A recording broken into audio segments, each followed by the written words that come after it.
primer lugar, muchas gracias por la invitación para intervenir en estas jornadas.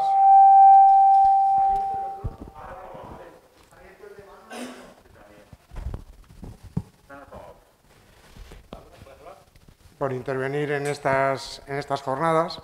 Muchas gracias a la Federación Española de Montañismo, muy especialmente a José María Nasarre, muy especialmente, y lógicamente al alcalde de este municipio, ¿no? Bueno, yo voy a tratar el tema de las vías verdes. Yo, como ya he dicho a unos y otros, en el tiempo que llevo aquí, estoy en una fundación de ferrocarriles españoles, que es una fundación de carácter público, y dentro de las áreas que desarrollamos está el área de vías verdes como uno de los medios de preservación del patrimonio histórico ferroviario. Por lo tanto, nosotros no solamente impulsamos las vías verdes para actividades deportivas, lúdicas, medioambientales, por todo lo relacionado con la sostenibilidad, sino que es un medio para preservar el uso público de estas infraestructuras, sin las cuales estamos convencidos que una vez dejaron de prestar servicio los ferrocarriles, pues probablemente en gran medida habrían desaparecido. Entonces voy a entrar en el tema haciendo referencia un poco a lo básico. Ya sé que todos aquí sabéis perfectamente lo que son las vías verdes, pero hay determinadas cuestiones que sí creo que son importantes de resaltar. Las vías verdes en España nacen realmente a partir del año 1993. En el año 1993 se encarga a la Fundación de Ferrocarriles la realización de un inventario de todas las líneas ferroviarias en desuso que existían entonces en España. Como consecuencia de este trabajo, se determinó que había en aquel momento 7.600 kilómetros de infraestructuras en desuso, y a partir de ahí se planificó un programa. Para la planificación de este programa y para la ejecución del mismo se requirió un acuerdo que hoy es muy difícil de alcanzar, del Ministerio de Transportes de entonces con Medio Ambiente, y fue un acuerdo de carácter interministerial en el que estuvo implicado Renfe, la Renfe antigua, que entonces estaba unificada, es decir, ahora hablamos de Renfe y Adif, pero entonces era Renfe de toda la vida y por lo tanto la propietaria de los terrenos. Y en virtud de ese acuerdo se siguió adelante en ese inventario que, como digo, dio esos resultados y se empezó a trabajar en el entonces denominado Programa de Vías Verdes. La Fundación de Ferrocarriles, dentro de sus distintas funcionalidades, y en particular en lo que se refiere a las vías verdes, lo que trata es de recuperar ese uso público, como antes he comentado, de defender e impulsar la historia del ferrocarril, plantea las vías verdes como un medio sostenible y una cuestión muy importante que se distingue del resto de los caminos o de la gran mayoría, que es una infraestructura transitable plenamente accesible. Hay que tener en cuenta que los desniveles de las infraestructuras ferroviarias permiten que una vía verde pueda ser transitada por personas de todo tipo e incluso por personas con limitaciones. Por lo tanto, ese es un punto también a destacar. Por otra parte está el tema de la integración de la actividad humana en el medio natural de un modo equilibrado, porque las vías verdes no solamente son digamos, trazados públicos, sino un medio de interconexión, sobre todo en aquellos espacios territoriales en los que existe una menor población, como veremos más adelante. Y tiene consigo pues, todos los aspectos medioambientales, deportivos, etcétera, etcétera. La Fundación de Ferrocarriles, como ya he dicho, pues es una fundación de carácter público, pero que actúa en el ámbito privado, tiene independencia como persona jurídica, sus patronos son Renfe y Adif. En el año 2004 se produjo una división patronal, es decir, la fundación nace por acuerdo de Renfe y FEVE. FEVE era la compañía ferroviaria que explotaba los ferrocarriles de ancho métrico en España, y Renfe la compañía que explotaba el ancho digamos, Renfe, ¿no? Porque tampoco es el ancho europeo, que es distinto, ni tampoco es el ancho de AVE. Esto tiene una larga historia. Por tanto, nace en virtud del acuerdo principalmente de Renfe y FEVE, pero luego en el año 2004 se produce una división de la Renfe antigua y surgen varias empresas en el área Renfe, hay varias empresas de Renfe, mercancías, cercanías, etc. Y surge una ADIF independiente, incluso posteriormente ADIF se divide también, es decir, hay una DIF de alta velocidad y una DIF de toda la vida. Así explicado, es como, bueno, así es como hay que explicarlo, pero realmente es un poquito al revés, porque la DIF de hoy es una empresa nueva y la Renfe, que se supone que es realmente la nueva, pues no lo es justamente al revés, bajo un punto de vista jurídico, pero bueno, eso es indiferente. Bueno, pues la Fundación lo que realiza en el área de vías verdes no es propietaria de los terrenos, sino que es una organización divulgadora, promotora y de asistencia técnica para la creación de las vías verdes y coordina todo el conjunto de las vías verdes. Dispone de la marca, es decir, las vías verdes es propiedad como marca de la Fundación de Ferrocarriles. Redactamos estudios, anteproyectos, y luego realizamos una labor de divulgación permanente y en la actualidad en las redes sociales estamos permanentemente, tenemos una actividad divulgadora muy potente. Y luego llevamos la Secretaría de la Asociación Europea de Vías Verdes. Eso nos permite un acceso de carácter internacional, con lo cual impulsar tanto las vías verdes españolas de cara al exterior como aprender de lo que ocurre en el exterior. Como en principio he partido de que era una hora esta presentación, es un poco larga, entonces voy a ir a veces rápido y otras más lento. Bueno, ya he comentado lo del año 1993, esto llega hasta el año 2007. En el año 2007 los convenios que se suscriben dejan de tener efecto, a partir del 2007 es cuando empieza a haber problemas, es decir, no se consigue tener ese acuerdo interministerial. Actualmente tendría que haber un acuerdo interministerial entre MAPA, MITMA, Turismo, al menos, ya no hablo de medio ambiente o de transición ecológica, pero es un tema, el de las vías verdes, que requeriría un acuerdo interministerial. Sobre eso estamos permanentemente luchando, ¿no? De hecho, en el acuerdo que hemos firmado con FEDME, uno de los objetivos que tenemos es firmar FEDME, MAPA y Fundación. Ya tenemos texto, está enviado, estamos detrás de conseguir llegar a ese fin. Bueno, pero ¿qué ocurre? Que el MAPA, el actual Ministerio de Agricultura, Pesca y Alimentación, es el que tiene la pasta, principalmente, es el que tiene el dinero. Y eso pues condiciona un poco las circunstancias. Y tiene también, como es lógico, sus propios objetivos y orientaciones. En la actualidad el dueño de los terrenos no es Renfe, olvidaros a partir de ahora de Renfe, es decir, a partir de ahora hay que hablar de ADIF. ADIF es el que se queda, cuando se produce la división de la Renfe antigua entre Renfe y ADIF, el que se queda con los terrenos es ADIF. Y Renfe es la operadora, es la que mueve los trenes.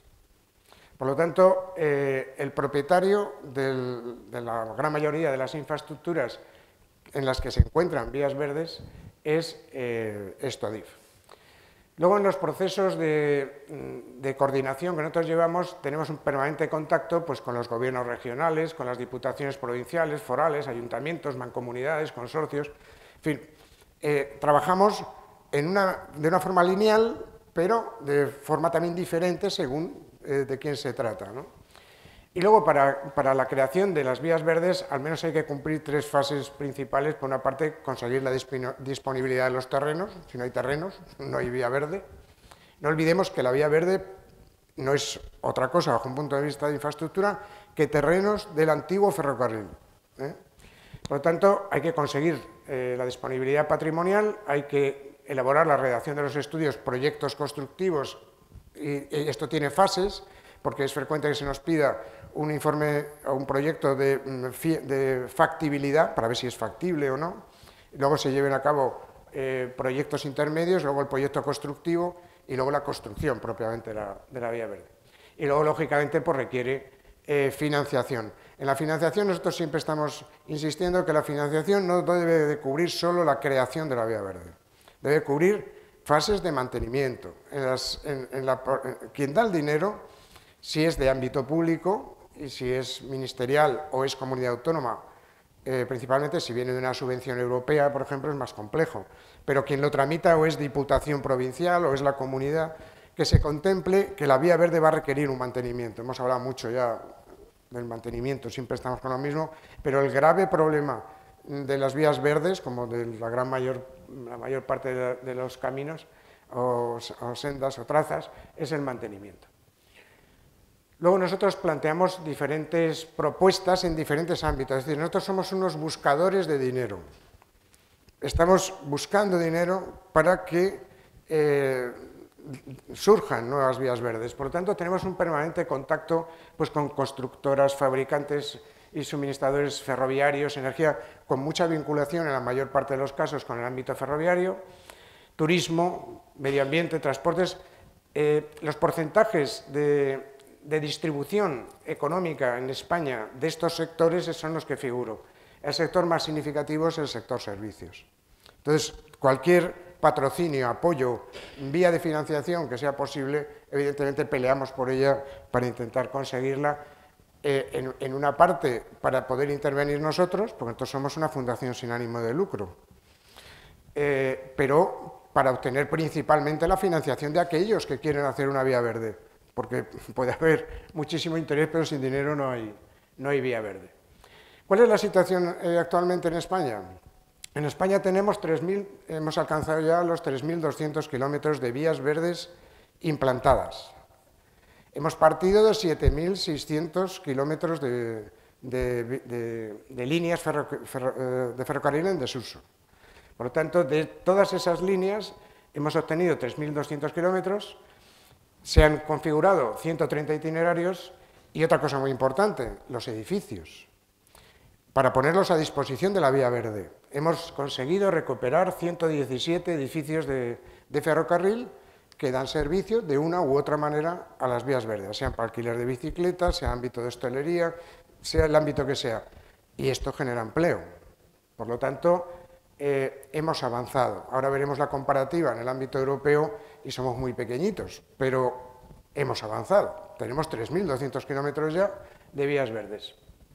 Pero, ¿quiénes son los dueños de los terrenos? Como antes he comentado, la mayor parte de los terrenos son propiedad de Adif.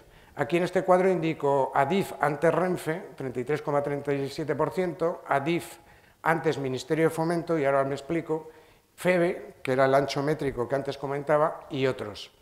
Adif antes Ministerio de Fomento lo he destacado porque cuando empezaron las vías verdes, ¿cómo se cedían los terrenos? Es decir, en los primeros proyectos, ¿cómo se cedían? Pues FEBE cedía la propiedad de los terrenos. Sin embargo, desde el principio, por la Renfe antigua y posteriormente por la DIF actual, no se cede nunca la propiedad. Se cede con un régimen de canon. Eso implica pues, que el que quiere hacer una vía verde tiene que prever en su presupuesto que va a pagar un alquiler. Es decir, no va a ser propietario de la vía verde, sino que va a usarla nada más. Esto genera mucho debate, tenemos mucha discusión en el ámbito europeo. Tenemos un ejemplo en Portugal extraordinario, que han sabido buscar compensaciones, de tal manera que no es dinero cash lo que aporta la comunidad o los municipios, sino que lo que hacen es compensaciones. Compensaciones como pueden ser repoblaciones en el territorio, aplicaciones de fórmulas medioambientales. Es decir, que hay fórmulas que se están aplicando y el ejemplo nuestro en eso, reciente, es Portugal. ¿Cuál es el desarrollo sostenible y de empleo de las vías verdes en España? Doy algunos ejemplos. La vía verde de la Sierra, aquí en Andalucía, genera 300.000 visitas anuales. Y ha generado, y sigue generando, 35 empleos directos. Estamos hablando de una sola vía verde. La vía verde de Girona, en Cataluña, genera un impacto de 3,5 millones de euros, que es impacto económico directo de las vías verdes en la ruta del Pirineus. Y tiene 278.000 usuarios anuales y ha generado 62 empleos directos y 100 empresas de consorcio. En el caso de la vía verde del Vasco Navarro, de Euskadi, tiene 254.000 usos. Esto es simplemente un ejemplo, unos apuntes. Es decir, que estamos hablando de vías verdes, pero son vías verdes que para poder defenderlas a nivel administrativo tiene que tener detrás una productividad social y tiene que tener detrás pues unos impactos directos y unos impactos indirectos, económicos, porque la economía, no nos engañemos, es lo que mueve todo. Porque por mucho que te quieras alejar de ella, no consigues alejarte de ella. En España, aquí he figurado el cuadro de las vías verdes, los destinos más prioritarios. Los más prioritarios son el Camino de Santiago, en Mallorca, también es muy prioritario porque aquí hacemos un cálculo en función también de población. Luego las vías verdes de Girona, que he comentado antes, la vía verde del aceite y la vía verde de la sierra suponen, estas tres vías, suponen el 59% de la oferta del producto turístico de la bicicleta de las vías verdes y el 11% del total de las rutas. Hay que tener en cuenta que nuestro usuario en las vías verdes principal es la bicicleta, es el usuario principal. En estos dos últimos años, lo que pasa es que se ha distorsionado mucho con el COVID, sin contar el año del COVID, se ha producido un incremento sustancial en las vías verdes derivado del avance de la tecnología en la bicicleta. El solo hecho de que la bicicleta eléctrica se haya extendido como se ha extendido ha cambiado el escenario. El nivel de edad de las personas que hacen uso de que realizan la actividad deportiva en bicicleta en las vías verdes es de entre 40 y 50 años, no son chavales. Es decir, la mayoría, es decir, los porcentajes los tenemos, pero la mayoría, el nivel de edad es alto. Es no para juniors, sino es un deporte de senior. Estoy hablando de la bicicleta. Entonces, el hecho de que se incorpore la bicicleta eléctrica, pues cambia el escenario. Y las vías verdes en este momento, dentro de la estrategia del Gobierno, más adelante hablaré un poco más de esto, está muy relacionada con la situación poblacional del país. Tenemos 46,7 millones de habitantes que están repartidos nada menos que en 8.124 municipios en este país. En España existen más de 3.496 municipios con menos de 10 habitantes. Estamos hablando de 3.496 con menos de 10.000 habitantes por kilómetro cuadrado. Eso supone el 43% del territorio y están repartidos principalmente en las zonas de las dos Castillas, Extremadura y Aragón. Es decir, la despoblación es una lacra en este momento. La red ferroviaria general, esto es un mapa de la red ferroviaria general, no cubre, digamos, esos territorios, porque, claro, no tienen clientela y se han ido cerrando líneas, ¿no? La localización de las vías verdes que están acondicionadas, distingo acondicionadas porque son las que están implantadas como vía verde, porque hay vías verdes, de comillas, que no lo son. Decía que la localización de las vías verdes acondicionadas y las líneas de ferrocarril en desuso con municipios de menos de 10 habitantes por kilómetro cuadrado dan estos resultados. Es decir, actualmente existen 43 de las 130 vías, 43 vías verdes que discurren por municipios de menos de 10 habitantes por kilómetro cuadrado. Y suman, de los 3.200 kilómetros que he hablado antes, suman 1.437 kilómetros. Es decir, 1.437, más de la mitad de las vías verdes actuales están discurriendo por poblaciones que tienen menos de 10 habitantes por kilómetro cuadrado.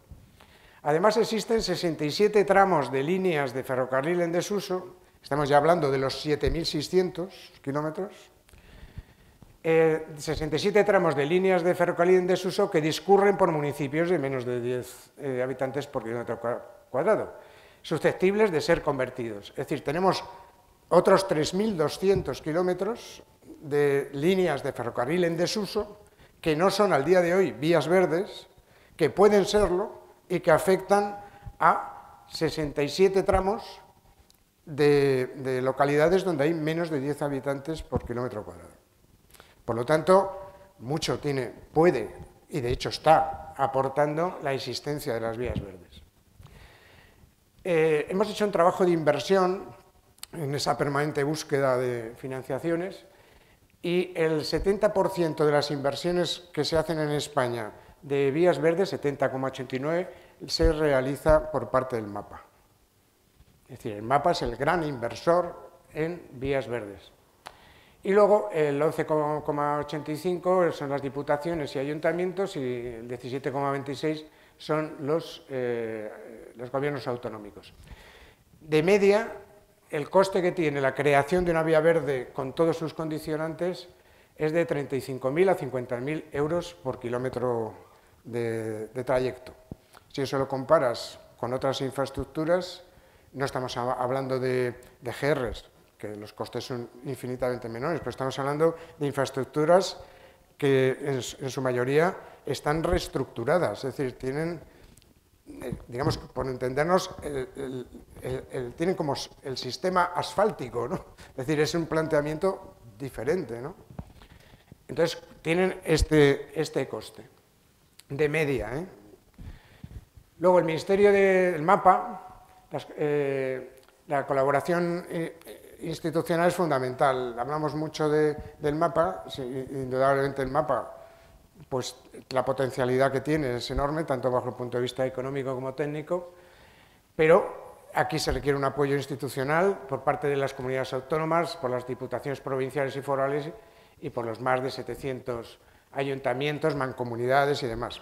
Aquí destaco que hay un problema con los ayuntamientos que nos preocupa, porque hemos tenido alguna experiencia negativa que he comentado, digamos, charlando, que es relativamente frecuente que se formen agrupaciones de municipios para generar una vía verde, porque la vía verde transcurre por varios municipios y se generan mancomunidades. El problema es que esa figura jurídica es muy insegura. Y de hecho, ya tenemos algún caso, y además significativo, en el que la mancomunidad ha dejado de gestionar la vía verde. Un día se ha levantado alguien ya desesperado porque no conseguían financiación y han dicho que ya no salían adelante. Y la han dejado tirada la vía verde. Y se ha convertido en selva después de todas las inversiones que se han hecho. Por lo tanto, es un tema delicado, es fundamental esa colaboración. Siguiendo con el tema de los impactos en España, y fijaros de qué cifras vamos a hablar, de España y de fuera de España. En España el cicloturismo, todas las citas que hacemos al cicloturismo son en gran medida extrapolables al senderismo, en gran medida, pero no son exactas. Esto es un estudio sobre nuestro mayor usuario. Genera en España el cicloturismo un volumen de negocio anual de 1.620 millones de euros. 890.000 se derivan de pernoctaciones de cicloturistas con un valor de 390 millones, perdón, de 390 millones, y 80 millones de excursionistas se mueven, fijaros este dato, 80 millones de excursionistas se mueven diariamente generando un valor de 1.230 en España. No, anual. Son datos, sí. No, ese dato está mal. Estamos hablando de 890, se generan anualmente 1.620 millones, 890.000 pernoctaciones y 80 millones de excursionistas, se refiere a excursiones diarias, pero en cómputo anual, evidentemente. Por lo tanto, el movimiento, es decir, estamos hablando de 1.620 millones de euros, ¿no? ¿Qué pasa en Europa? En Europa también tienen un problema grave con la despoblación. Hay un diferente tratamiento. Nosotros hablamos de localidades con menos de 10 habitantes por kilómetro cuadrado, pero en otros países utilizan otros criterios. En unos casos se utilizan el criterio de 9 habitantes, en otros se utilizan criterios diferentes, incluso de 2 habitantes por kilómetro cuadrado. En definitiva, a nivel europeo se considera territorio despoblado cuando existe una densidad de menos de 8 por kilómetro cuadrado, aunque en el caso español se extiende a los 10. Pero, como podéis ver por la descripción que se hace mapética, hay muchos territorios en Europa en situación similar. ¿Qué importancia económica tiene el turismo en bicicleta en Europa? Pues en Europa genera 44.000 millones de euros de impacto directo anual. De impacto directo, no de impacto indirecto. No solo más impacto que otras actividades, es decir, lo comparas con otro tipo de actividades, aquí he puesto un barco, un crucero, pero es que son 44.000 millones de euros anuales. He dividido 3 bloques, salud, industria y transporte. En el ámbito de salud se ha calculado que el impacto económico que vincula el cicloturismo a la salud genera entre 1 y 1,2 euros por kilómetro realizado en bicicleta. Es decir, un ahorro en salud que está computado en este importe. Gracias al cicloturismo en Europa se ahorran entre 20 y 25.000 millones de euros cada año. Es decir, la actividad saludable en bicicleta en las vías verdes, estoy hablando solo de vías verdes, salvo en algún dato que destacaré. En el ámbito de la industria de la fabricación de bicicletas, que aquí lógicamente no me puedo referir solo a las vías verdes, sino a la industria de la bicicleta, en Europa factura más de 5.500 millones de euros cada año. Y luego la ratio, por ejemplo, Francia tiene un ratio diferente, y la ratio que utiliza Francia es de 0,33 euros kilómetro por adquisición de bicicleta y sus componentes. Y luego, la vinculación con el transporte, es decir, qué transporte usan para acudir a las vías verdes o para marchar de las vías verdes. Los gestores de transporte público en Europa ingresan una media de 1.800 millones de euros derivado de la actividad de los cicloturistas en las vías verdes. Y luego el gasto realizado en transporte para acudir y retornar, para acceder a la zona, es del 20% del gasto total. Por lo tanto, afecta muy positivamente a la salud, muy positivamente a la industria y muy positivamente al transporte. En el caso de Francia lo he destacado por su importe, ¿no? Porque en Francia el impacto en cicloturismo es de 4.200 millones de euros al año. Y luego hay estudios europeos que revelan la importancia que cada vez es más creciente del turismo y la movilidad, que está creciendo del 1 al 4% este tipo de prácticas anuales. Luego, el desarrollo sostenible y de empleo que generan las vías verdes, estos son datos del año 2016 y del año 2019. En el año 2016, el 7,6% de los alemanes, es decir, 5,2 millones de personas con menos de 18 años, han realizado viajes en bici con al menos 3 noches de asistencia. Estamos hablando de Alemania. En el 2019 el impacto económico calculado por año es de algo más de 103 millones de euros. He hecho una referencia a Eurovelo por el kilometraje en la ruta de Hendaya a Roscoff. En el entorno del canal del Midi, que es un ejemplo, el impacto de los cicloturistas atraídos por la ruta es de 53.000 euros por cada kilómetro de ruta.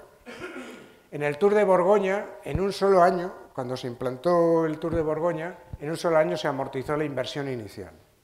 Es decir, es claramente rentable, socialmente rentable, económicamente rentable.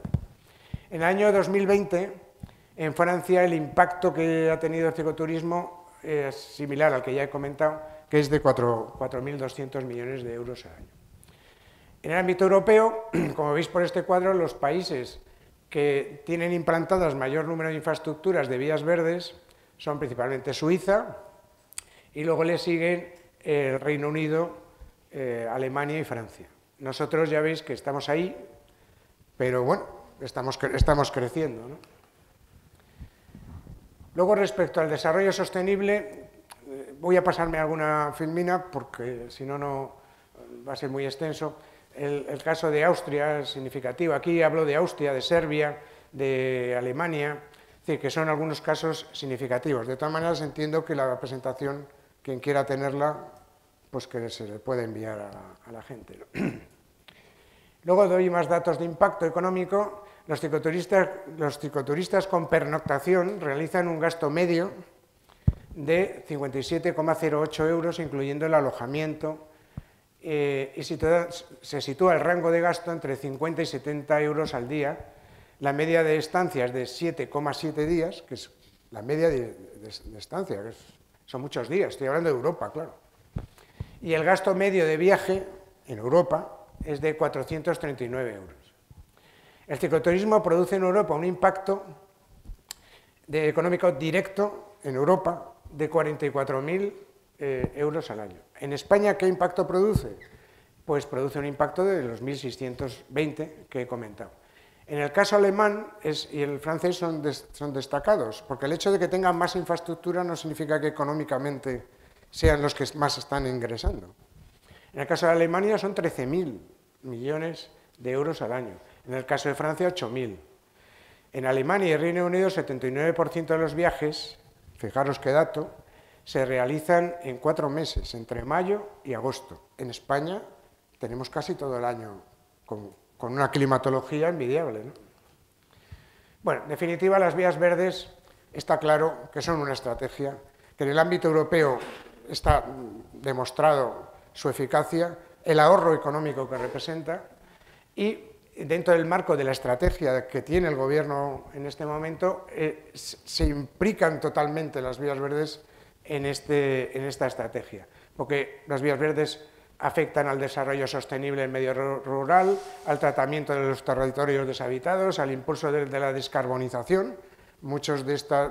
Algunas de estas vías están en trazados ferroviarios en desuso de minas. Por lo tanto, se apoya la descarbonización.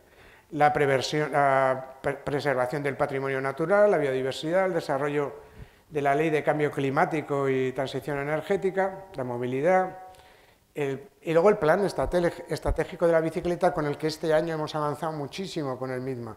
El plan estratégico de la bicicleta lo llevaba antes tráfico, se pasó al MIDMA y han generado un departamento específico y estamos generando un gran mapa de toda la red ciclable de España, con todo tipo de trazas, en los que hay partes de GRs, hay caminos naturales, hay vías verdes, y preveemos que para el primer trimestre del año que viene ya tengamos esa red.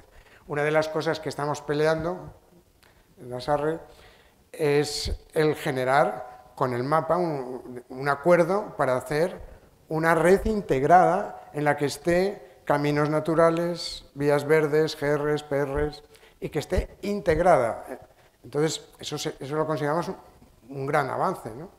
Y es una de las cuestiones que se plantean en el convenio que está sobre su mesa en este momento. Bueno, dentro de esos avances hemos llegado a acuerdos importantes con MAPA. Este mapa, por ejemplo, es un mapa muy significativo porque es un mapa que nos contrató el MAPA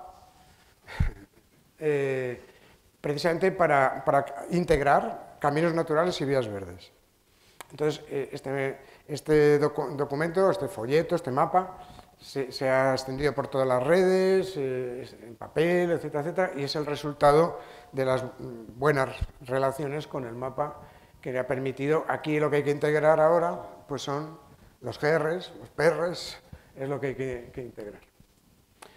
Bueno, para la creación de una vía verde hay como una fase de consultas previas y luego, como he dicho antes, digamos de búsqueda o concreción de la disponibilidad patrimonial. Esa fase de consultas, nosotros somos muy colaborativos. Hay que tener en cuenta que el alto porcentaje, habéis visto que el del orden del 56-58% de los terrenos son propiedad de Adif. Por lo tanto, nuestro patrono es Adif y nuestro patrono es Renfe y todas las compañías ferroviarias. que también tiene terrenos. Por lo tanto, nosotros intentamos colaborar, facilitar a la entidad interesada que desaparezcan sus interrogantes, que sepan qué procedimientos hay que seguir, a quién hay que dirigirse, es decir, hacer una asesoría facilitadora.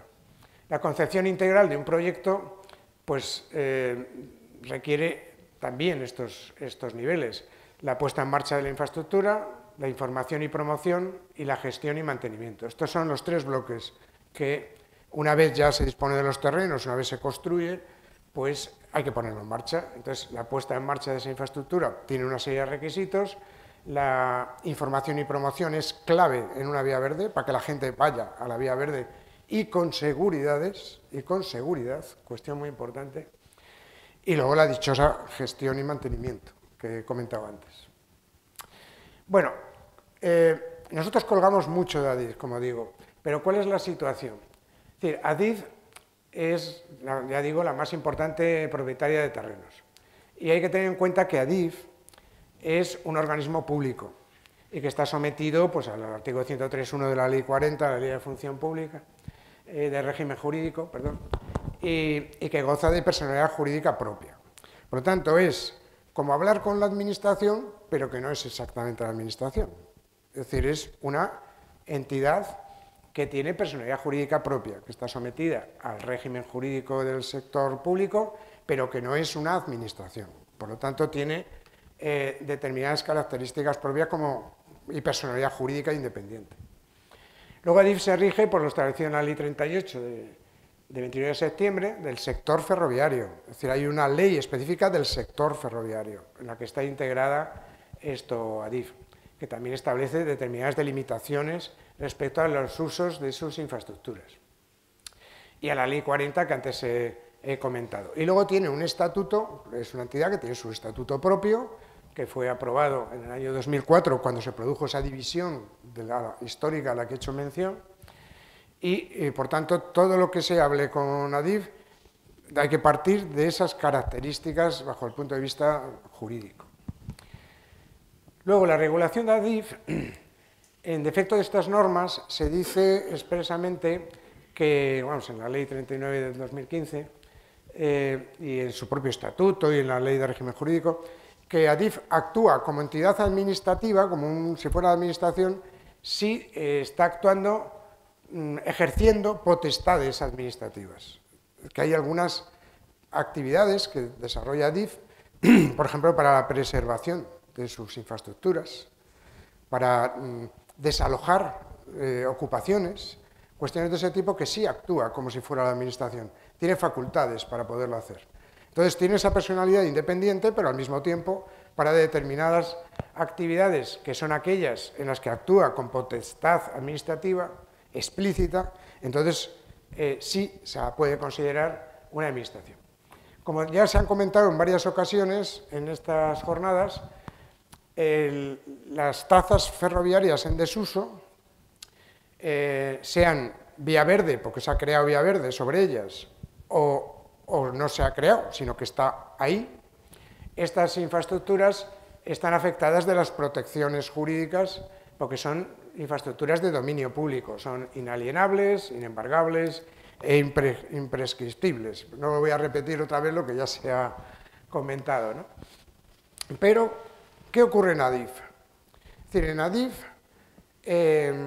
cuando tiene una traza sobre la que discurre un ferrocarril, es de dominio público, porque se está prestando un servicio público ferroviario. Pero si se cierra esa línea, ¿sigue siendo de dominio público? Pues sí, sigue siendo de dominio público.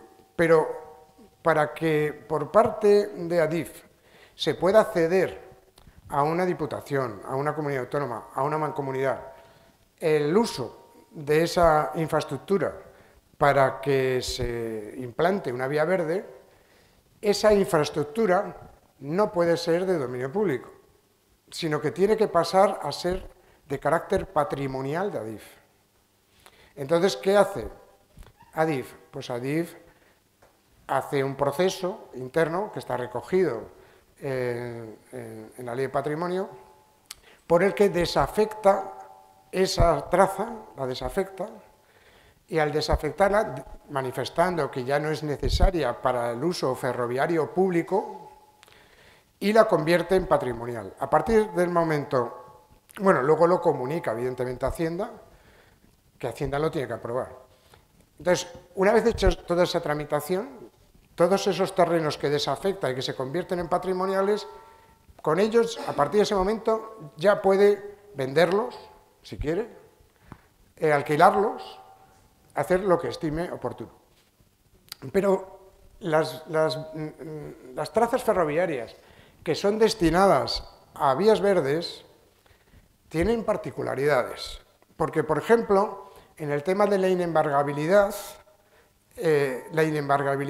uno de los elementos jurídicos de protección del dominio público, es aplicable a los bienes patrimoniales. Entonces, aunque no son de dominio público como tales, sí tienen la protección de inembargabilidad. Y también tienen otra serie de protecciones. Pero esto lo aclaro porque no se puede hablar de bienes de dominio público estricto cuando estamos hablando de las trazas ferroviarias que se han convertido en vía verde, cuyo propietario es Adif, sino que es una traza que es patrimonial de Adif, sobre la cual él tiene plena disponibilidad, pero que al mismo tiempo se ha pasado de un uso público ferroviario a otro uso público, que en este caso es el hacer actividades deportivas, la defensa y preservación del medio ambiente, aspectos culturales, es decir, que sigue siendo público. Entonces, ese debate está ahí, ¿no? Es decir, imaginaros, no me quiero extender mucho en esto por no dar mucho la paliza, y si la doy me lo decís, sin pudor. Si yo quiero poner una línea ferroviaria en esta zona, necesito el terreno, entonces yo es propio, y si es propio, pues es con destino ferroviario, que es el uso público que justifica la expropiación, por ejemplo. Pero si deja de tener la actividad ferroviaria, los reversionistas pueden decir, oiga, el hijo del hijo de quien expropiaron puede decir, oiga, que es que eso ya no es público porque ya no pasa el tren. Pues es muy importante que el destino siga siendo público, porque sigue siendo público. Por lo tanto, yo he defendido en diferentes juzgados y en diferentes ámbitos el carácter público de estas vías, no el carácter de dominio público, pero sí el carácter público, y se han ganado. Y de hecho, en más de un caso se ha llevado por vía contenciosa administrativa en vez de por vía civil, por ejemplo. Luego, la Ley 33 de 2003 de Patrimonio, pues trata toda esta temática. Destaco el artículo 7, en el que dice que son bienes y derechos de dominio privado o patrimoniales los que, siendo de titularidad de las administraciones públicas, en este caso Adif, no tengan el carácter de demaniales. Es decir, la Ley de Patrimonio del Estado recoge esta figura. Por lo tanto, no es algo que se haya inventado Adif, sino que la recoge. Pero yo aquí destaco, pero por otra parte, como se ha indicado, los terrenos de las líneas ferroviarias en desuso vuelven a tener un destino público como vías verdes, aun siendo bienes patrimoniales de Adif. Bueno, aquí hago un resumen de lo que en el fondo he hablado hasta ahora. Es decir, el proceso que se sigue en la Fundación para la recuperación de trazados y para la implantación de vías verdes, pues sigue un sistema circular. Es decir, la Fundación, ejecutando el programa de vías verdes que nace en el año 93, lleva a cabo la promoción, divulgación de las vías, el contacto con los promotores, las primeras propuestas cuando se nos piden. Es decir, nosotros somos servidores. Hay ayuntamientos, comunidades y demás que no acuden a nosotros. Pero nosotros somos los especialistas de las vías verdes porque las hemos creado. Vamos, con lo cual cada uno es libre de ir a quien quiera, pero que estamos ahí para lo que haga falta. Y hacemos las consultas patrimoniales. Y luego, de modo circular, somos una asesoría básica para promoción local, tenemos implicación local y somos una consultoría técnica, tenemos un departamento técnico. Es Es decir, llega un ayuntamiento y quiere que hagamos un proyecto constructivo y tenemos técnicos ingenieros que hacen ese proyecto constructivo especializado. Estamos haciendo los de vías verdes de caminos naturales también, es decir, no solo de vías verdes. Redactamos estudios previos, los anteproyectos, los proyectos constructivos y luego intermediamos. La Fundación intenta hacer lo que le he dicho, facilitar las cosas.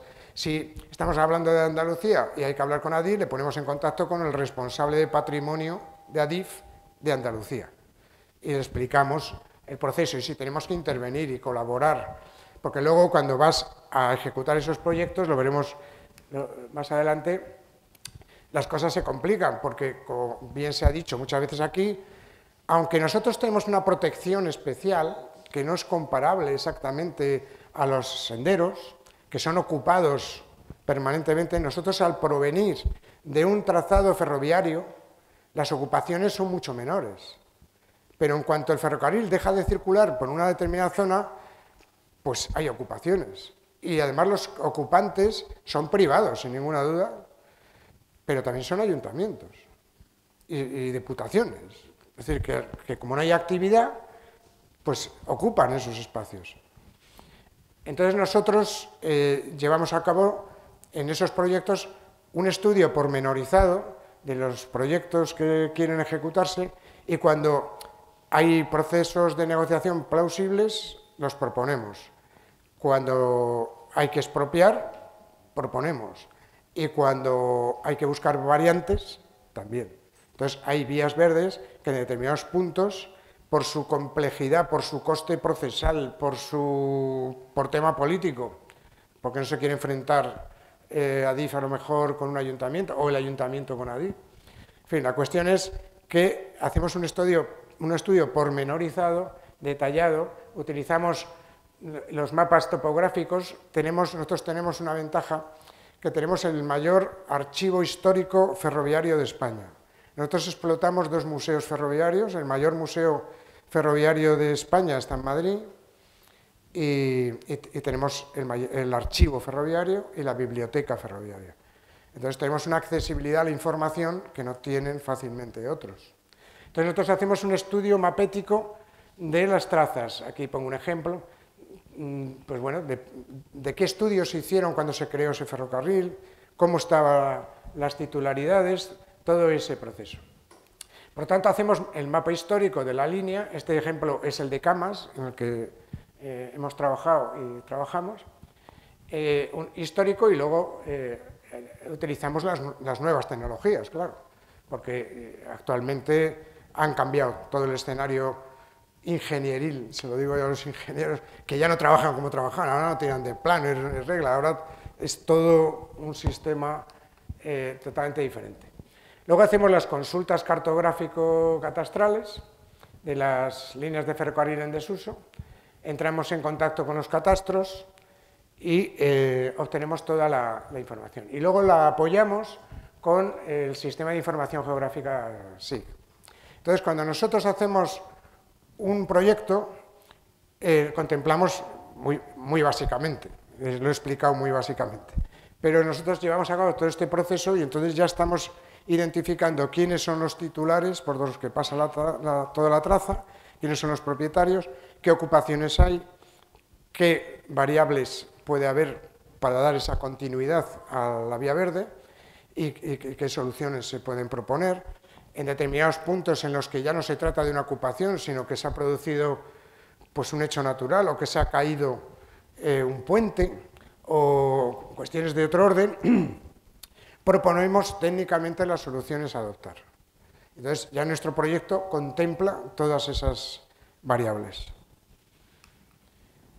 Y eso lleva al proceso de creación de la vía verde, a la redacción del estudio y los proyectos constructivos finales, que nosotros hacemos al año un alto volumen de proyectos.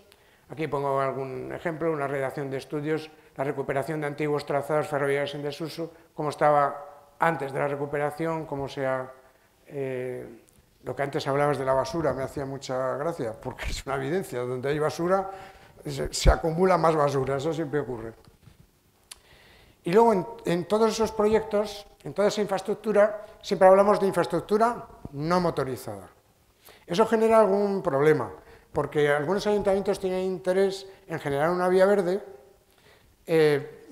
pues por todo lo que implica, traer gente a sus municipios, por el tema turístico, por todo eso, pero también para que pueda ser una vía de comunicación entre pueblos, porque en este país todavía existen pueblos que tienen problemas entre pueblos significados, ¿eh? Pero claro, nosotros hacemos vías verdes, nosotros no podemos plantear soluciones motorizadas, distinto es que luego irregularmente las puedan usar. Y establecemos un sistema de seguridad que intente garantizar al máximo posible que no se produzcan esos usos irregulares. Aquí he puesto ejemplos del vallado, sistemas de este tipo en las vías verdes, que no se pueda entrar con un vehículo motorizado. Y luego tenemos, ya a partir del 93, entre el 93 y el 2004, ya desde entonces elaboramos un sistema de logotipos y de señalización. Y tenemos una señalización propia de las vías verdes. Entonces, en todas las vías verdes en las que nosotros hacemos los proyectos, pues incorporamos esa señalética, que es uniforme en todas las vías verdes. Esto ha generado, pues, algunos matices. Hemos generado un manual, es decir, tenemos nuestro manual de vías verdes, el cual se respeta lo más escrupulosamente posible. Nuestro deseo es poder incorporar, pues, información sobre GRs en esa señalética, porque en aquellos trabajos que realizamos con el MAPA, MAPA empezó el programa de caminos naturales en el año 2004. Entonces, a partir de entonces, ellos han generado su propio manual. Es muy complicado coordinar, pues, tantos manuales y tantas señaléticas distintas. Pero nosotros sí hemos llegado a un punto de encuentro, que es otro punto de encuentro, con caminos naturales, de tal manera que, respetándose los logos de cada una de las partes y los sistemas de señalización, pues que se integran en nuestros proyectos. Este es el ejemplo que he comentado antes, que hemos hecho este mapa conjunto de vías verdes y caminos naturales, que para nosotros es una cosa menor, pero al mismo tiempo muy exitosa, porque conseguir sacar un mapa con caminos naturales, con la integración, para ellos también es un éxito, ¿no? Es decir, que entre todos entendamos que bien, que nosotros no vamos a quitar ni generar problemas al manual o señalética de esto del mapa, pero tenemos nuestra señalética y además, insisto, es que somos los propietarios de la marca, que somos los propietarios. Entonces, esto lo hemos conseguido integrar por esfuerzo de ambas partes y seguimos por esa línea. Luego, estamos generando dentro de nuestros medios un observatorio de vías verdes, del cual están saliendo parte de los pocos datos que estoy aportando aquí, pero estamos trabajando con datos permanentemente, porque luego cuando vas a los políticos necesitan datos, entonces tenemos que ir con datos que demuestren que económicamente esto, pues, genera beneficios o socialmente o genera empleo, etc. Entonces uno de los proyectos que tenemos sobre la mesa es generar un observatorio oficial. En la Fundación ya tenemos un observatorio, pero en el área de investigación y transporte, que nos lo financian en MINMA. Y el resultado es genial. Y además acuden a ese observatorio todo el mundo. Entonces, con unos datos fiables y muy interesantes. Si consiguiéramos el observatorio, sería un éxito. Y luego, otra de las cosas que incorporamos en los proyectos son los ecocontadores y estudios de demanda también, y metodologías comparables. Es decir, quien quiere meter en una vía verde le interesa que le hagan el proyecto y demás, pero nosotros, en la medida de lo posible, intentamos dar este tipo de datos, para que sepan, sobre todo, esto se da más en el proceso de los estudios de factibilidad, para que sepan potencialmente lo que puede generar la vía verde. Y luego, en nuestro proyecto, incorporamos el sistema de ecocontadores. Los ecocontadores permiten realmente obtener datos de todos los que entran y salen de las vías verdes, ¿no? Luego, lo que he dicho antes, el objetivo que tenemos en este momento, uno de los objetivos, es la creación de una red integrada de caminos naturales, vías verdes, GRs, PRs. Hemos avanzado en la estrategia, tenemos el acuerdo marco en este momento, que además nosotros hemos firmado un acuerdo y hemos propuesto este acuerdo al mapa que firmaría FEDME también. Y luego está el tema de los acuerdos entre las partes. Nosotros queremos llegar al párrafo final. Queremos acuerdos en los que intervenga Fundación, intervenga FEDME, MAPA, MITMAS, SECUR, transición ecológica y reto demográfico. Tenemos que seguir peleando la actividad multiministerial, que es la que ha permitido el nacimiento de las vías verdes. Es lo que lo permitió. Si no hubiera habido ministerios que llegaran a ese acuerdo, no habría sido posible, ¿no? Bueno, en definitiva, las vías verdes son una gran apuesta, que creemos que tienen grandes utilidades. Para nosotros la bicicleta es importante, pero el senderismo es muy importante también. Y luego los otros deportes, la marcha nórdica, por ejemplo. Y es una actividad que permite el impulso del turismo, la sostenibilidad y la economía. Y nada más, muchas gracias. Quería poneros un vídeo, que es uno de los vídeos promocionales que hemos distribuido, bueno, llevamos tiempo distribuyéndolo y que lo hemos extendido en el encuentro internacional que hemos celebrado en Valencia hace 2 semanas. Como ya he dicho, como llevamos la Secretaría de la Asociación Europea de Vías Verdes, pues cada 2 años se celebra un encuentro internacional. Y ha sido muy esforzado todo, pero ha dado un resultado estupendo. Han acudido alemanes, británicos, franceses, estadounidenses, a pesar de no ser europeos. Es decir, ha habido, era el primer acto presencial que se efectuaba, lo hemos celebrado en el Palau, con la colaboración de la Generalitat Valenciana, y ha sido pues muy interesante. Y a ver si soy capaz de meter...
Bueno, destacar que aunque aquí se figuran 3.100, ya estamos en los 3.200, porque lo hicimos antes de llegar a esa... Y hemos llegado a ese número de kilómetros entre el año 2019, plena pandemia, y entre el año 2020 y el año 2021. Bueno, si queréis preguntar algo, encantado, lo que queráis.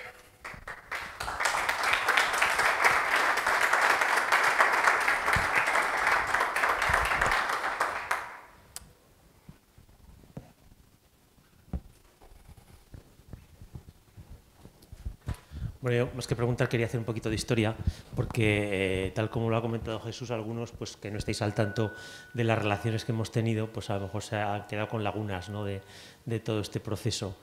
Vías Verdes ya había tenido algún contacto con la FEDME anteriormente, pero Jesús ha sido hace años, y de eso nos conocíamos, secretario de la Federación Madrileña de Montañismo, o sea que no está muy lejos de nosotros.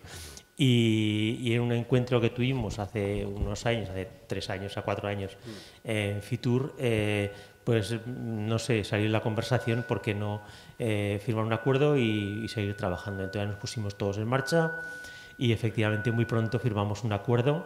Enseguida cuajó en que hay una entrada a Vías Verdes en la página web de Misión de la FEDME, y al revés también viceversa, ¿no? Eso fue muy sencillo. Seguimos relacionándonos y entonces surgió la posibilidad, por las relaciones sobre todo que tenían ellos, de hacer un nuevo convenio donde estuviese también el llamado MAPA, el Ministerio de Agricultura, Pesca y Alimentación, que es el que sustenta Caminos Naturales. La verdad es que nos parecía a todos muy interesante que entrase el Ministerio, porque en realidad es, como muy han hecho Jesús, quien tiene la pasta, y por tanto pues nos conviene a todos que esté el Ministerio. Comenté yo en mi intervención que también hay una cierta prepotencia por parte del Ministerio. Y efectivamente elaboramos un primer borrador, tuvimos una reunión en la que el Ministerio no se comportó muy bien al principio, pero luego parece que todo se recondujo. Parecía que teníamos la culpa de algo. No sé. O sea, es que daban ganas de decir, si somos los que estamos financiando el Ministerio, si somos los ciudadanos, ¿no? Y la verdad es que estamos esperando desde hace ya ¿cuánto? Un año. Un año que la asesoría jurídica del Ministerio dé el visto bueno al texto, de un primer visto bueno. Luego planteamos un par de modificaciones que eran una tontería, y otra vez parece que va a pasar otro año hasta que haya algo, ¿no? Entonces, bueno, pues nos hace especial ilusión porque sabemos que los senderos son en red. Cuando vemos el mapa de las vías verdes, pues vemos que, claro, evidentemente no tienen red, porque es un trazo por aquí, otro por allá, porque es lo que se ha podido hacer. Cuando vemos el mapa de caminos naturales, vemos que efectivamente los grandes ríos sí que articulan una red, porque son grandes itinerarios, pero por otra parte también han surgido a demanda de las poblaciones, con lo cual tampoco es una red, ¿no? Y entonces, si unimos todo, realmente aquello quedaría perfecto, quedaría una red, ¿no? Entonces, la verdad es que estaría muy bien, a ver si es posible, a ver si el Ministerio entra definitivamente. Bueno, yo tengo esperanzas, porque Carolina ha estado en el encuentro de Valencia y bueno, de alguna manera se ha comprometido a que lo tratamos. Entonces pasa que son fechas malas, también todos los ministerios están en una situación de locura generalizada con el tema de los fondos de resiliencia para definir sus estrategias y a dónde van a ir y no van a ir, y están todos muy ocupados con toda esa materia. Pero bueno, ella, digamos que lo último que ha transmitido, porque conseguimos que fuera a Valencia, y eso, bueno, conseguimos, no sé si esa es la palabra, ella fue porque quiso, está claro, pero bueno, no tuvo la deferencia de ir a Valencia. Y la verdad es que las relaciones al día de hoy no son como eran, son mejores, son bastante mejores, con esfuerzo, digamos, de todas las partes. También intentamos tener una buena relación con los técnicos, que es muy importante.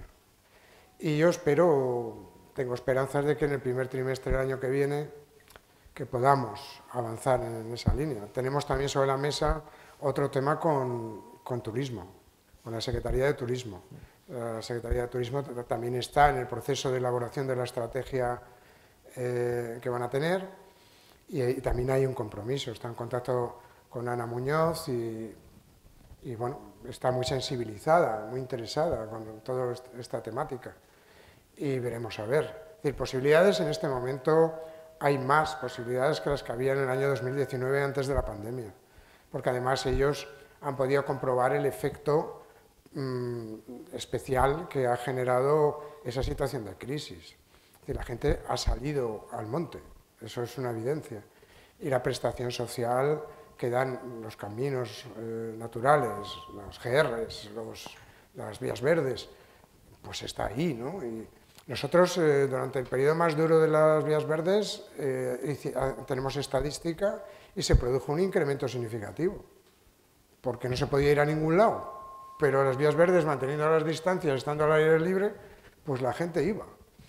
Y bueno, en fin, no voy a extender. La cuestión es que el tema del mapa esperamos que salga. La intervención vuestra como federación para nosotros es muy importante, por historia, por relación, por interés mutuo, creemos que es muy importante. Y uno de nuestros, de hecho, en nuestro plan estratégico, es decir, la Fundación, en este año 21, ha aprobado su plan estratégico y dentro de los proyectos que contemplamos en nuestro plan estratégico está precisamente esta temática y contamos con la FEDME, contamos con avanzar en todo lo que sean acuerdos interinstitucionales. Aparte que tampoco pedimos tanto, estamos pidiendo un acuerdo marco y a partir de ese acuerdo marco ya tenemos un escenario. Entonces lo que vayamos a ejecutar, pues que vaya por sus correspondientes protocolos y demás, ¿no? O adendas, o como lo queramos llamar. Pero es un acuerdo marco, es decir, firmar ese acuerdo no significa que nos tengan que dar tanto al año. Es un acuerdo marco, de intenciones de las partes y de compromiso de las partes, de tal manera que sí, nosotros nos comprometemos a integrar pues todos esos manuales, digamos, de señalética, lo más posible, pero ellos también se comprometen a integrar los manuales de los otros. Lo que no puede ser es que haya un logo así de gordo en determinados caminos y que haya otros caminos en los que haya 4 logos, en el que el logo gordo ocupa mucho más que los otros. Eso no tiene sentido. Pues a ver si el año que viene, que tendremos la nueva APP de la FEDME, contamos también con vías verdes y con caminos naturales integrados en ella. Y a ver si Turismo, de paso, ya también nos hace un poco de caso, porque Antonio Turmo y yo en diferentes ocasiones hemos intentado el entrar también vía Turismo a conseguir algo y la verdad es que era muy difícil. Nosotros hemos abierto una vía muy interesante, porque no nos engañemos, las organizaciones las hacen las personas. Son las personas las que hacen las organizaciones.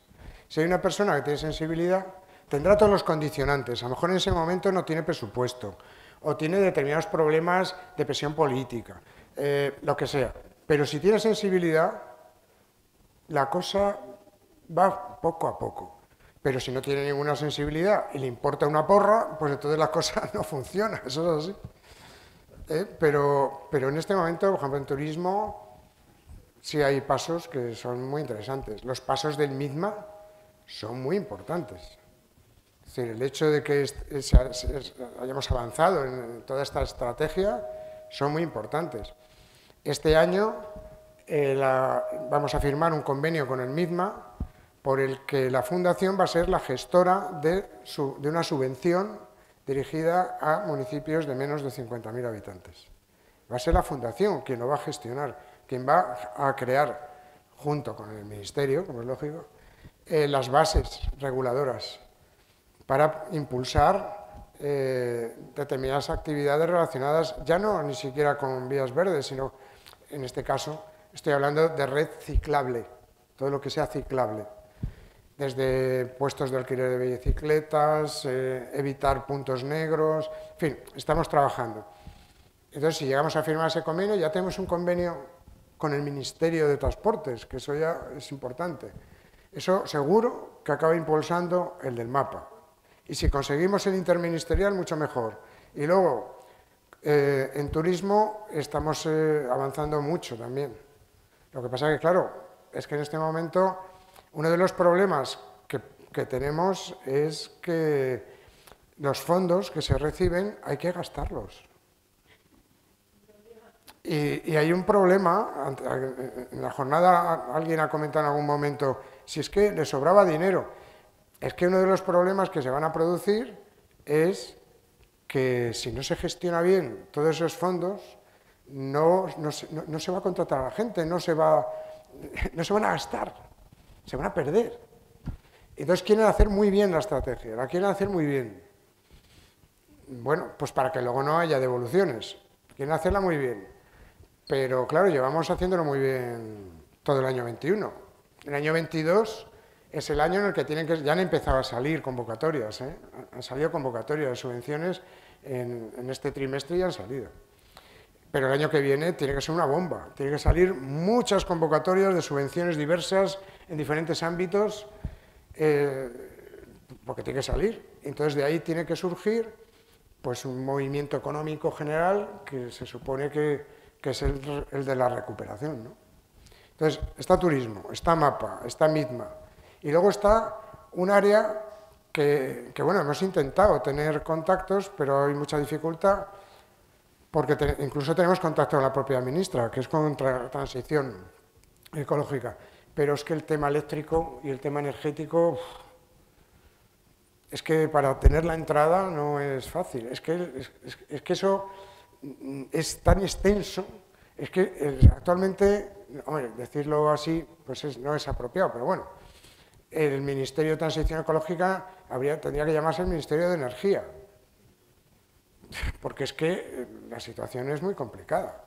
Entonces, claro, todos estos temas que tienen, entre comillas, un aspecto como lúdico de alguna manera, que no lo son exactamente, sino que es otra cosa, es lúdico, pero otras muchas cosas.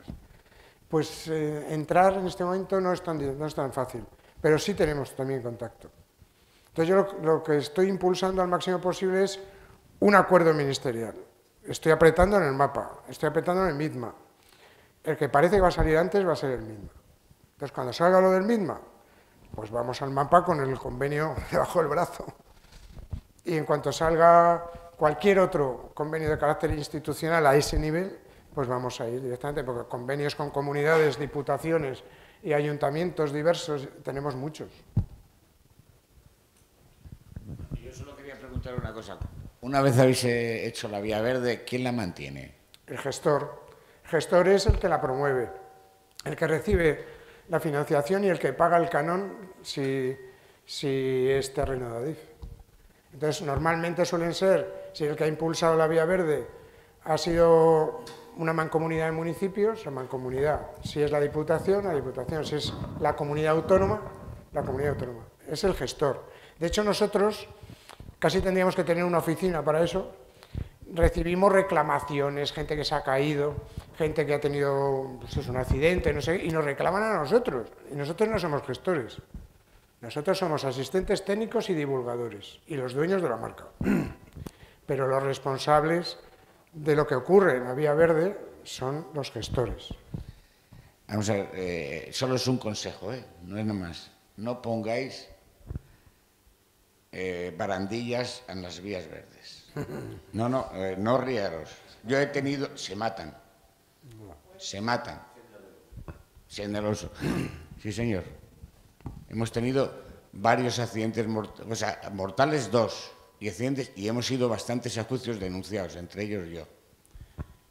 O sea, no las pongáis, y de ponerlas, hacer una barandilla que no se caiga y la recubrís, es más caro, y la recubrís de madera, porque es que las temperaturas las deshacen, y el mantenimiento de los responsables, bueno, va por donde va. Bueno, el mantenimiento en general todos sabemos lo difícil que es, porque hay que tener medios para hacerlo. Hay muchos ayuntamientos pequeños que no nos olvidemos de que las vías verdes, en el porcentaje que he citado, están en la España despoblada. Entonces son pequeños municipios.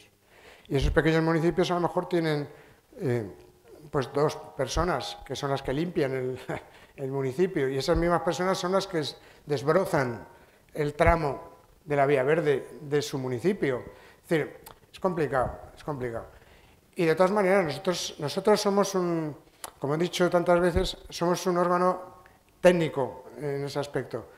Entonces, nosotros siempre estamos abiertos, es decir, nosotros recibimos muchas propuestas del ámbito de la ingeniería, del ámbito de la arquitectura, de deportistas, de asociaciones diversas, asociaciones de amigos del ferrocarril, de clubes de montaña, etcétera, que nos plantean problemas que está habiendo. Y nosotros, si por ejemplo nosotros recibimos una comunicación de ese tipo, es aconsejable que se diga el lugar, es aconsejable. Se incorpora en una base de datos que nosotros tenemos en cuenta a la hora de elaborar esos proyectos y demás, ¿no? Y luego en el territorio lo metemos en nuestro observatorio a nivel estadístico, también para demostrar que se producen incidentes, y luego informamos al gestor. Damos traslado al gestor diciéndole, cuidado, que hay una barandilla en tal punto, que está habiendo accidentes, toma medidas. Nosotros no somos autoridad en ese sentido, pero sí lo transmitimos. Y normalmente, todo hay que decirlo, nos hacen bastante caso, dentro de los medios que tienen. Bien, yo durante la pandemia, cuando llovía, me iba a hacer vías verdes, y ahora empiezo a entender por qué me nombraron responsable del área de senderismo, porque me perdí en una vía verde. Esto que es curioso, y es que en ningún momento he visto una señalítica donde diga usted está fuera de la vía verde. Y yo creo que es algo, y lo he comunicado, y aquí sigue igual. Esta semana he andado en una zona donde estaba la madera podrida, en escalones, que pisadas y se hundía como el chicle, en una pendiente bastante fuerte. ¿A dónde me tengo que dirigir? Al gestor. Al gestor. Al gestor. O sea, en este caso el Plazaola. Sí, es en Plazaola, Plazaola. Sí, las dos son en Plazaola. El gestor es el responsable, el que tiene el seguro de responsabilidad civil. Y es el que gestiona la vía. Entonces, si hay una incidencia en la vía, a quien hay que dirigirse es al gestor. Pues lo haré. Sí, sí. Oye, pues muchísimas gracias. Estamos muy fuera de hora.